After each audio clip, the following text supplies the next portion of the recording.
হাদিয়া audio note পাঠাতো, text কম করতো। হ্যাঁ উনি খুব অডিও নোট পাঠাতো, খুব অডিও নোট ভয়েস পাঠাতো। মেসেজ পাঠাতো। তো অসুবিধা না আছে ভাই, খুব তাড়াতাড়ি বলতেছে যে আমাদের ভেরি সুন দেখা হবে, কোনো ব্যাপার না, বাচ্চা ঠিক আছে। মানে আমার বাচ্চা একটু সিক ছিল। তো আমার একটু গিল্ট অ্যাটাক হলো যে মানুষটা এত হাম্বল, এত মানে আমার তো ইউটিউব মনে কারণ আমার তো খুব ইচ্ছা ছিল যে দেখা হোক, আমি কথা বলতে চাই।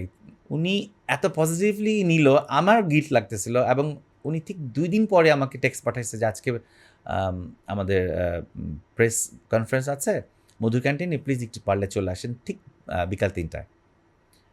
আমার তো যেতেই হবে, বিকজ আমি প্রথম দিন মিস করি।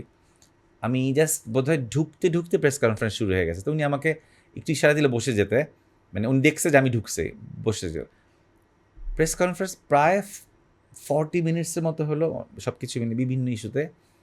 আমি জাস্ট উনি তো মিডলে ছিল, একদিকে জুম্মা আরেকদিকে জাবের। আমি জাস্ট এভাবে করে এভাবে শুনতেছিলাম হাদিবের বক্তব্য। মানে আমি না ঘাটটা সোজা করতে পারি নাই।